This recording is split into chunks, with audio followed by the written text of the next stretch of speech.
আসসালামু আলাইকুম এভরিওয়ান, কেমন আছেন সবাই? আশা করি সবাই অনেক ভালো আছেন। আল্লাহ তাআলার অশেষ রহমতে আমরাও ভালো আছি। লাইফস্টাইল অফ আফরোজা চ্যানেলে আপনাদের সবাইকে স্বাগতম। কাছে দূরে দেশ ও দেশের বাইরে যে যেখান থেকে বসে আজকের ভিডিওটি দেখছেন সবাইকে জানাই অসংখ্য অসংখ্য ধন্যবাদ।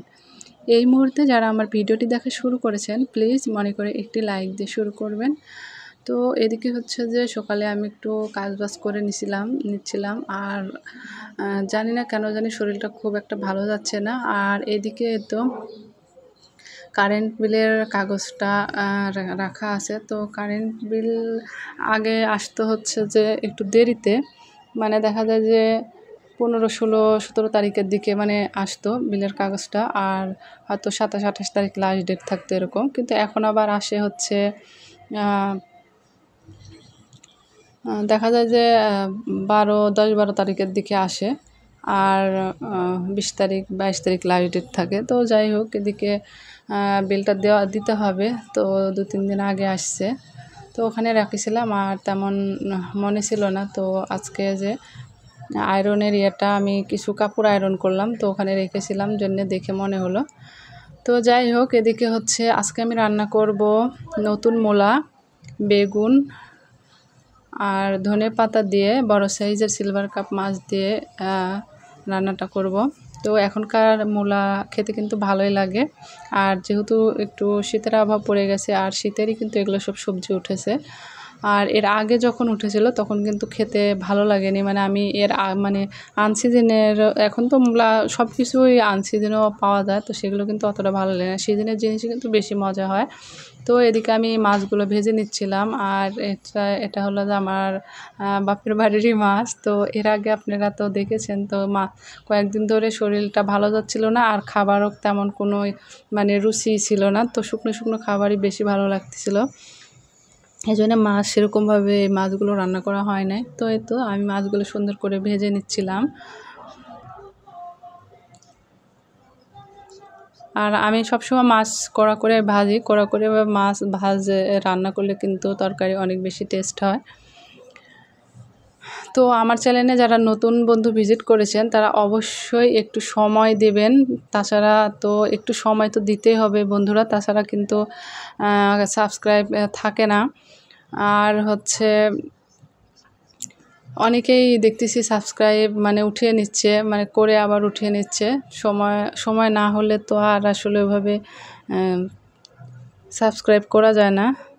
তো যাই হোক, আর আমার যারা পুরাতন বন্ধু আছে তাদের প্রতি রইল আমার অনেক অনেক ভালোবাসা, যারা প্রতিনিয়ত সুন্দর সুন্দর কমেন্টস করে আমাকে অনুপ্রাণিত করছেন এবং আমাকে একটু একটু করে এগিয়ে নিয়ে যাচ্ছেন, তাদের জন্য রইল মন থেকে অনেক অনেক ভালোবাসা। আমি আপনাদের পাশে সৎভাবে আছি ইনশাল্লাহ।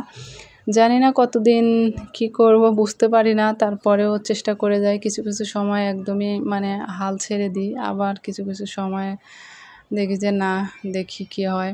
তো যাই হোক, আপনাদের সঙ্গে কথা বলতে বলতে তো আমি তেমন কোনো একটি মশলা দিই নাই। এখানে কাঁচামরিচ দিয়েছি, রসুন পেঁয়াজের পেস্ট দিয়েছি। এখানে আমি কোনো আদা বাটা দিই নাই, কারণ মূলাতে কিন্তু আদা বাটা অতটা খেতে ভালো লাগে না। তো আপনারা চাইলে দিতে পারেন, অনেকে অনেকভাবে রান্না করে। তো আমি যেভাবে রান্নাটা করছি সেটাই শুধু আপনাদের সঙ্গে শেয়ার করছি।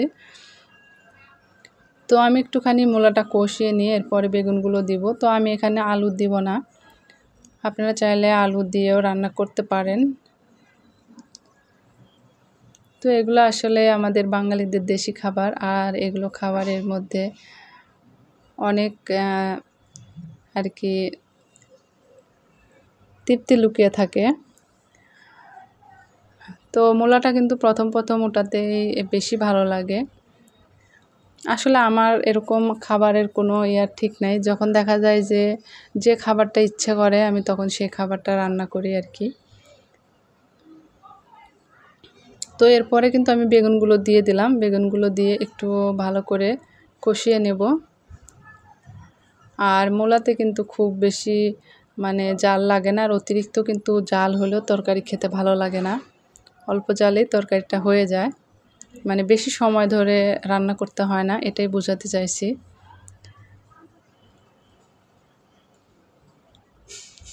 আর আমাদের কি বলবো, কালকে থেকে পানি নেই, খুবই সমস্যার মধ্যে আছি। এখন এদের কি মোটরের সমস্যা নাকি অন্য কিছু, তেমন খোলাখুলি করে কথাও বলছে না, অনেক বেশি প্রবলেমের মধ্যে দিয়ে যাচ্ছি।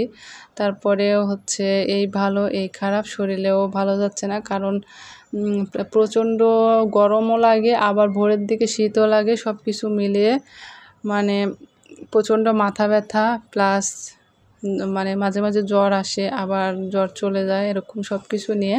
তো অনেক আপুদেরই এরকম সমস্যা শুনতেছি। তো সবার জন্য দোয়া রইল যেন আল্লাহ তাআলা আপনাদেরকে তাড়াতাড়ি সুস্থতা দান করেন।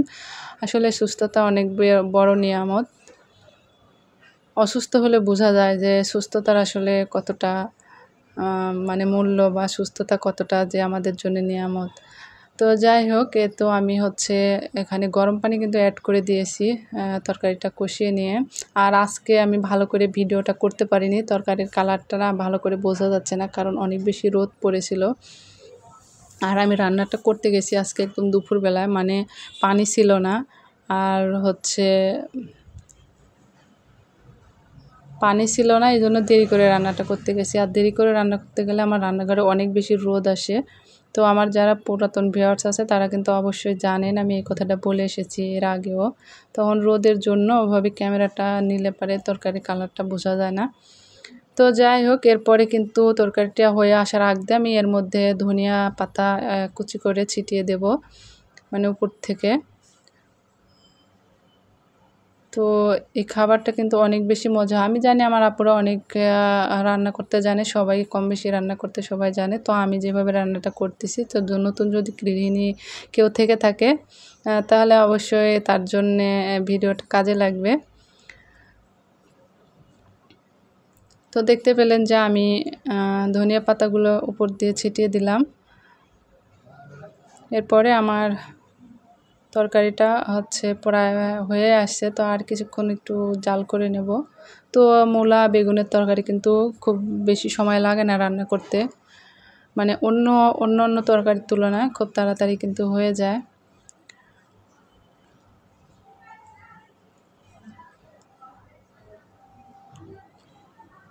তরকারির কালারটা এরকম এসে মানে দেখাচ্ছে এই ইয়ার জন্য, কিন্তু অনেক সুন্দর হয়েছিল, আর খেতে অনেক বেশি মজা হয়েছিল।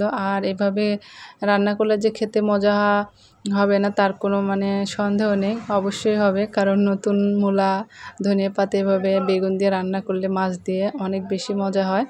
তো যাই হোক, আমি একদম ভিডিও শেষ পর্যায়ে চলে এসেছি, আর আমার রান্নাটা হয়ে গেছে। তো আপনাদের কাছে কেমন লেগেছে সবাই কমেন্টসে অবশ্যই জানিয়ে যাবেন। আর আজকের ভিডিওটি এ পর্যন্তই। সবাই ভালো থাকবেন, সুস্থ থাকবেন। আল্লাহ হাফেজ।